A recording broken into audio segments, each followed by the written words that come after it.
I've never done this before, so I'm going to be trying to test my knowledge to see. Good morning, guys. It's morning here in Lagos. Today we're going to be reviewing TikTok videos, TikTok tutorials. I've never done this before, so I'm going to be trying to test my knowledge to see if I can identify stuff I use myself or stuff I would advise people to use to improve on their artworks. So yeah, let's go. Okay, so this is the first video. We're going to be reviewing seven. We're going to be reviewing seven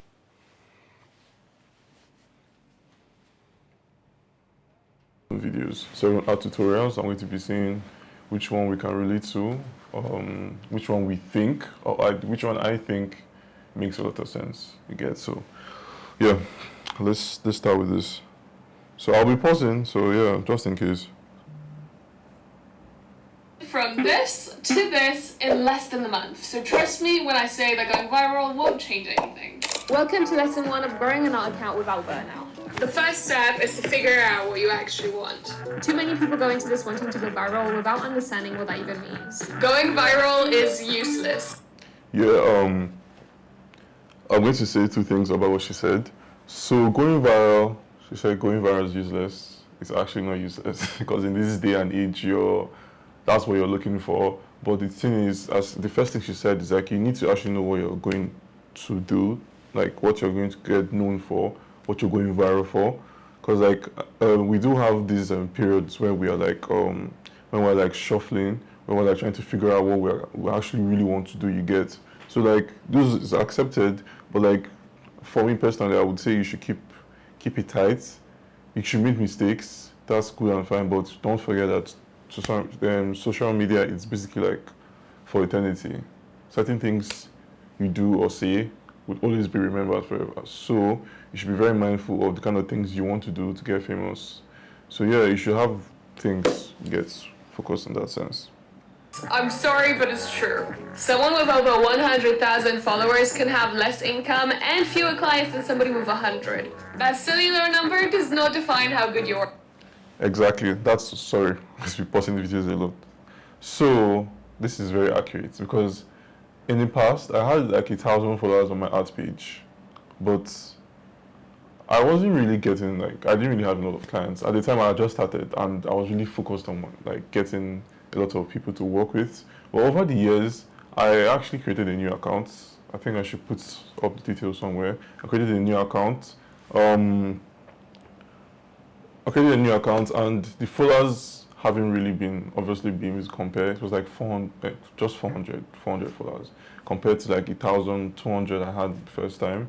But since then, I haven't really been bothered like about just 400. It's not just 400, like 400 or something. But I haven't been bothered. Why? Because I've been getting a lot of people to work with, and my focus has literally been on the work I have been hired for rather than just posting. But obviously now I'm in front of a camera. I'm trying to like start also giving social media like some stuff to like work with. So yeah. Is. When I gained 10,000 followers in a month, surprisingly, I didn't feel much. Yes, I'm grateful, but not for the follower count. I'm grateful my work resonated, that people found it useful, inspiring, and motivating. If you're an artist, your voice, vision, and curiosity must come first. Otherwise, your work becomes a product, and that's when burnout hits. I used to post just twice a week, and I burned out so badly that I didn't end up posting for over a year. So this has happened to me several times. I'll say this at the end of my video. Why? Because I was making things I didn't care about. Repetitive trends, aesthetic art that didn't help me grow as an artist, it felt hollow. But as Rick Rubin says in The Creative Act, your art comes first, then you, then the audience. Create what excites you, trust your intuition. Share to connect, not to impress, and block rude people. This is your space. We'll talk more about building an audience that connects in the next video. Okay, so just a quick recap of what she said there. So I noticed a group of, so like in art you could do whatever you want really. You have a free will. I have no right to tell you what to do or what not to do. But there's this group of artists that I know, very ambitious. I think they are somewhat ambitious, but they're just a certain type of art style like they keep rolling out because the first time they tried it worked. So they keep rolling out the same thing. So now they are very good at this art style, and now they can adapt to different things. And I'm not saying adapting is necessarily a bad thing because you have your art style, but once you keep drawing only one form, like you draw women all the time, because women always do well. Like when you draw women, bro, it does well every single time, bro. Can put my president on that one. I put my president on that P, like it does well every time. It's a guaranteed success if you drop like arts, women artwork. Like same thing. Same thing with pictures. So if you keep doing that, yeah, obviously I guess it gets really good at drawing women. But eventually you're going to need to draw a guy. I start drawing guys and then we get what we call same face syndrome. All your male and females will start looking like twin sisters and brothers. So I think yeah, so diversifying your art style, artwork is also very important. So yeah, just want to put that out there. Okay, so we're going to be starting our second video. So let's see. How to have original creative ideas without scrolling on Pinterest for hours. Just over a month ago, I completed my final art assessment for university, which left me creatively burnt out. I had no new ideas or a desire to draw. But then 2 weeks ago, I traveled to Rome, where literally every street was a painting, and I was able to take in the art around me. There were a bunch of tourists, but I was walking around, I still got immersed. I only began drawing on the last day of my trip there, because I felt like by then I had actually taken it in. Once I had allowed myself to reconnect with art on my own terms, did I finally feel the desire to draw again. And I realized I didn't need to brute force creativity on Pinterest. I needed a change of environment that inspired me. So if you want to see how I'm using this new creativity to grow my art business, drop a follow and I'll see you tomorrow for day 10. Peace and love. Okay. This is a lot of stuff she said. Inspiration. So I think social media does a great job in bringing inspiration for you and myself or whoever you are. Obviously, environment also does, but for me as an artist, like I've done different kinds of art, right? So I've done like imaginative, I've done like portraits. So like different art forms are different things you need. So stuff like portraits, you obviously need references clearly, and in fact, every art form needs a reference basically. So I'm more of an imaginative kind of artist because I do stuff like comics, I do stuff like novels, graphic novels, illustrations, different kinds of illustration. So I need my brain a lot. So thinking about these things is very exhausting. Like I can get way exhausted faster and way more exhausted by just thinking and drawing something rather than like pulling weights. You get it's crazy. It's like mental fatigue is way stronger. So social media does a lot. So I go online, you see other creatives, like it inspires you to like create good stuff. So I would say that this is like a really cool thing. Pinterest is really good. Pinterest is really good. But I will also say be mindful of the kind of stuff you see on Pinterest because there are some like AI. So there's this new filter that Pinterest introduced. You can actually like toggle between how much AI content you want. I mean, they do say you can eliminate it totally, but I've actually still like been able to see some TikTok stuff. I say TikTok, AI stuff. So, but yeah, Pinterest is really a good place to like to learn, to get inspired by, to reference. So yeah, I would say that's a really good idea, good advice. Okay, so we're on video number 3. So let's go. So I got a degree in psychology so that I could become an artist on the internet, and this is everything that I've learned about creativity. I wrote an entire course and book all on this, but I'm going to give you the simple summarized version of it right now. Number 1, start where you are. Stop waiting around. You already have the idea. You already know where to begin. This is the biggest thing that holds creators back from ever actually doing anything. It's thinking they have to wait until they have something figured out before you start. Start where you are. Number 2 is to become your own biggest fan. You absolutely. If you want to have fans, if you want to have people appreciate the things that you create, you absolutely have to start by being your own biggest fan first. You have to be obsessed with the things that you create. Because if you want to put... Okay, so I just want to put a disclaimer. I'm not going to watch the video to the end because I just realized this video is actually like 6 minutes or something.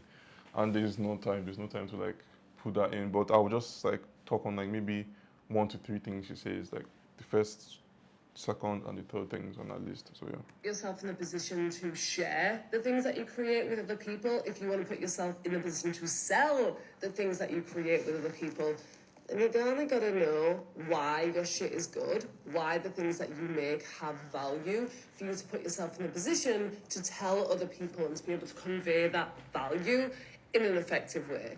The third thing is create what you wish existed. You could spend your whole entire life trying to figure out what other people want, what the best thing you can do to tap into the market of what we think other people want to see. We have no idea the art that we wish was created. We don't know what we want other people to create. The only thing that we know is the things that we want to create, the things that we feel like are missing from the world. And the beautiful thing is, we get to devote our energy to creating exactly that. And when we lean into what it is that we are obsessed with, that the second thing here, but when we lean into the things that we're obsessed with and create what we wish existed, and then we are certain that there's going to be somebody else, there's going to be a whole group of other people who may have an inkling or a feeling or a longing towards that thing, and you just have to be the person who creates it. So the next one. Okay, so I'm going to speak on what you said. So this is really, really good stuff. This is really in-depth kind of stuff. That's why I can't obviously go through all of them now. They're very, very practical. In the way she explains them. So first of all, start where you are. So I would say this is very, very hard to some people, and I would say I understand, especially for those of us in third world countries, Nigeria, my country, myself. Before I became like first I working on a professional scale, I had issues here. I didn't have anything to work with. I had an iPhone 6, and that's how I started with. So obviously that could also, it could be different. There could be different ways you could explain starting from where you are. You know, you could have everything, but you could just be in a different mental state. So you should try, and I know it's not easy, bro, but you just have to want it bad enough. Become your own biggest fan. That is a really, really big one. It's also comes from a place of self confidence and self esteem. You have to learn to like what you've created, regardless of what it is. It's easy to compare yourself to people on social media and check and say, oh, is my stuff good? Is da da da da da. But you have to learn how to like say, Ninja, this is like really good, and I'm going to become better in the next few years. I've always told myself that since I started. I started like 2019 or so. I got my first gig from a friend. Crazy enough, like it was on my iPhone. I started. I did the work. I will share that sometime. I don't know. It's far away. But with my iPhone 6, crazy. I used this app. I can't remember the name. Autodesk Sketch, exactly. So yeah, create what you wish existed. So that's basically why I would say that's basically why I'm creating this channel. This is something like I wish existed. Something like it's really in depth, kind of ground kind of thing, something relatable. I say is a YouTuber I watched, Mohammed Agbadi. He's Nigerian, basically. So his stuff has really inspired me to like also put stuff out there. But my stuff is going to be a bit different. I don't know. It might evolve to something else, but yeah. So yeah, that's for the third one. I'm going to go to the fourth. We might not do seven. We'll just do five. Yeah, to keep time. If you're an artist posting your work online, trying to get commissions, trying to figure out how to make money from your art, and everything right, but nothing is working, I need to tell you something. The problem isn't your art. The problem isn't you. And I'm going to explain exactly why that is. Why the advice you keep hearing doesn't work, and why most artists stay broke. So also this is a very long video. I'm also going to cut like maybe 2 minute tops were out. So yeah. Even though they're incredibly talented. This is what I figured out after I graduated from college myself with an art degree 2.5 years ago. I was living with my parents, and everything seemed very hopeless for me. I didn't see a way forward because I applied to over 500 jobs, and I didn't get a single interview. I was like a lot of people. I was severely addicted to video games. I was scrolling. See, that job application thing, I tried it. It's actually crazy. Um, it's actually crazy, especially in the art industry. Bro. See, they're like, I would say they're like 15 jobs, and they're like 15 artists. Or let's say they're like 25 artists that will just keep rotating those jobs. That's how I believe. Obviously I'm not sure, but that's how I view things because there is a set of artists that most brands do return to. So we can have like 3 or 4 brands or one particular artist. There's some artists I can't remember off my head. You see certain artists, like someone like Loish now. Okay, but I wanted to use Procreate as an example, but Procreate works with a lot of artists. So yeah, I'll just say that. Let's keep going. TikTok all the time. And I was sitting there thinking, like, what is the point of all of this? Did I waste my time? Did I make the wrong choice? And if that's you, I need you to know that you didn't fail. You're set up on this path that is no longer viable. So here's what happened. Art school taught you technique, color theory, composition, anatomy, how to take critique, how to work in a team, how to build a portfolio. They prepared you to be an employee of a studio or at an agency. But those jobs, they're the ones that are disappearing first. They're the ones that get the 500 applicants. And they're highly competitive, especially the entry-level jobs. So unless you went to a top school, you have internships, connections, then you're competing against hundreds of people for a shrinking number of roles. So you end up doing work that you didn't go to school for, or something completely unrelated just to pay the rent. Because the art path didn't teach you anything about starting your own business. All it did was prepare you to work in a company, and the artists who actually make money are the ones who built their own business. But nobody taught you how to do that because art school doesn't teach business. And here's the part that took me way too long to understand. Art is not a necessity. Nobody needs it to survive. And things that communicate value are much easier to sell. Like medicine sells itself because people need it. Tools sell themselves, like a vacuum cleaner, it sells itself because the value is obvious. But art, nobody wakes up and think, oh yeah, I need a portrait, which means that the demand does. Okay, so I'm going to stop the video there. What he said is actually very true, and it's very, very heartbreaking, but it's really true. Because art doesn't solve a problem necessarily. Art doesn't solve a problem in a flight, or is it that the right word? A death or life situation, or a life and death situation. Art doesn't solve a problem in that sense. Art is more like, it depends on how you perceive art. Really, art is everywhere. Art forms communities, cultures, but it's not something anyone will really to be like, bro. I'm need to, and like, if I don't get art, I'm need to like, bro.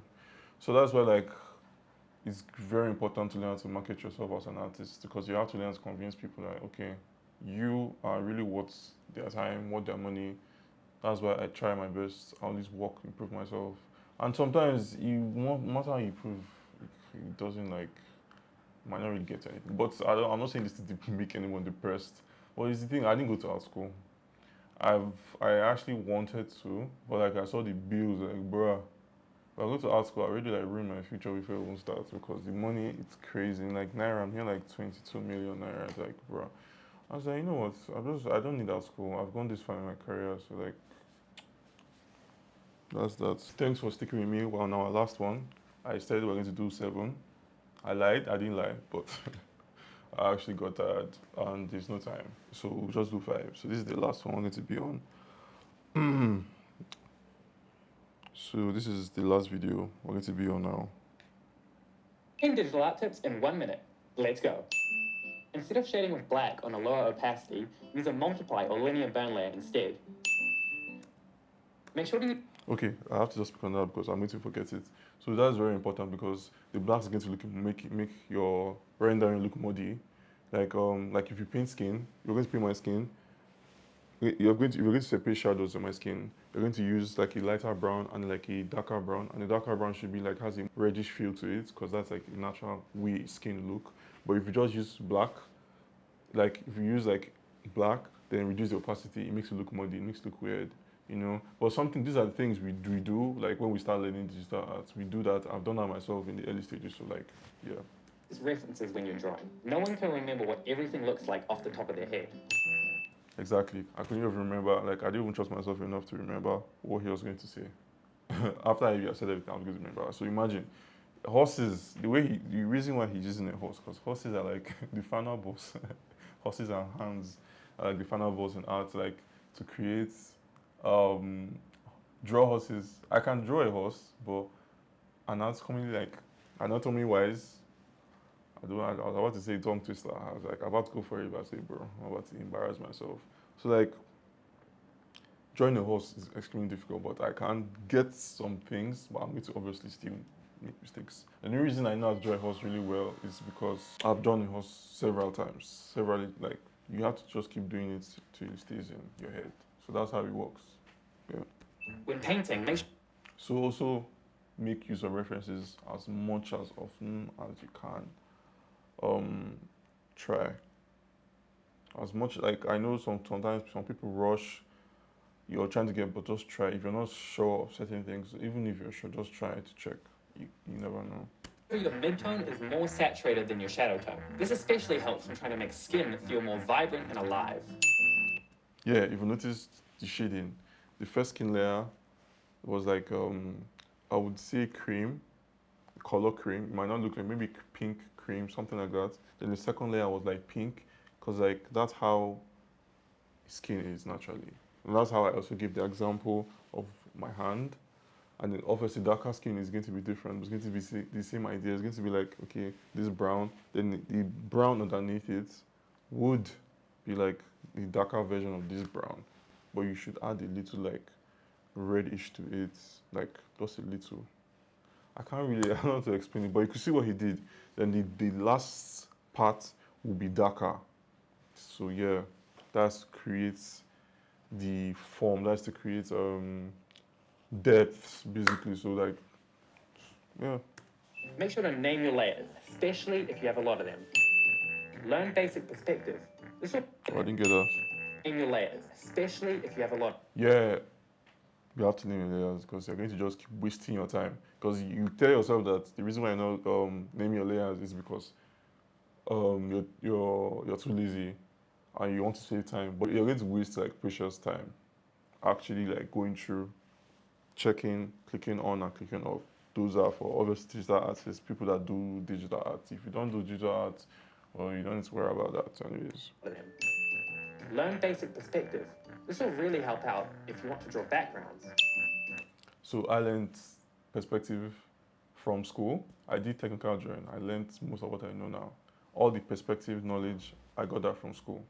I'm so glad I got that. That was technical drawing. That's like, it's like one of the courses you do to become like on a junior level, one of the courses you do on a junior level to become an architect or a draftsman or something. So that's what they call it. So you need to learn perspectives a lot. It's very, very important. A lot of people, I see a lot of people doing practices, and it's good to do practices, but then you do practices and then you don't apply composition. Let me explain. So, like, you're practicing every day of how to draw a human being. And most people, they will say this, they do TikTok content, they say, oh, I'm practicing legs and their hands are so nice and everything. But once you start seeing them put those things in actual environment, it looks weird because they are not also practicing. That's why I don't practice. I don't believe in practicing, bro. Since I start drawing, like every time I start a drawing, I always make sure I add a background. That's the best way to practice. So I practice on the draw basically. So each time I'm practicing, each time I'm drawing is when I get commission. And I would say maybe it's because I have always been drawing for a long time. So if you're someone that is learning how to draw, yes, you do need practice, but you should also learn how to practice with everything combined. It's nice to draw hands and fingers, but when stuff hits the fan, yeah, and you tell you to draw a person climbing staircase and looks like the person is doing a moonwalk, bro, it will be caught. So like you should put that into consideration. If you're using Photoshop, hold Shift to draw a perfectly straight line. Oh, I know that. I actually know that. I was just thinking if I knew. I actually use it a lot. I do comic panels, so you have to use the square to make rectangles and squares. So you just use it, hold it, and draw your line, it goes down. Yeah. Learn color theory. Color theory is something I'm still learning. Color theory, it's very deep. When drawing a human, simplify their anatomy into basic shapes. This will make it much easier to draw. Yeah. I don't necessarily do all these shapes anymore. When I was starting out, I was doing shapes like this, but now I still do shapes, but I don't take all the time to start doing the cylinder on top of it like this to make it look like a cylinder. I just do a shape, box. Oh yeah, I don't do it. Get like that. If you don't know what colors to pick when coloring a character, use a pre-made color palette. You can find heaps of these online. I tried this the one time. It was very confusing. if if you really have nothing in your head at all, like empty, I'm not saying dumb, I'm not saying you're a dumb person, but if you literally have no idea of how you want to approach your artwork color wise, your color theory knowledge is garbage. Yeah, I'm not saying garbage, you're just lazy or you just don't have anything. Fine. But for me, it was very confusing because then I was asking myself, who is like, because you have to arrange the colors. That's how color theory comes in. What color will be the dominant color? What color will be like? If I'm going to draw like a sunset, is the blue going to be the sky? Is the pink going to be the sand? Is the yellow going to be the sun? So you have to think of which one to put, and those thoughts really confuse me sometimes. So what I just do, I just go for references, bruh. The amount of times I say references and since I started making videos is mad. When drawing line art, don't be afraid to draw over your already existing lines. Just make sure to erase the parts you don't want after. This is kind of art style I use now. I was only so particular about being neat, being perfect, but now I'm just trying to get the stuff done, bro. And it brings out the best in you. Like, just keep trying to like do the rough, just make the roughest trash, bro. To come together at the end. Trust me, most times. Okay, so that's everything. So thank you for joining my little session. I'm going to be creating more of these videos in the future. Hi, I'm OJ, Ninja, digital artist, illustrator. I'm also an artist, traditional. Follow me on Black Ninja Culture with a V, not an A. So every A is replaced with a V. I'll put obviously that on the screen also on my personal page, Black Ninja. So yeah, it's the same as all my platforms, except for X. I think X is just there's no E because apparently the stuff is just too much basically. Um, so that's it for me. Thanks. Follow, subscribe. Thank you.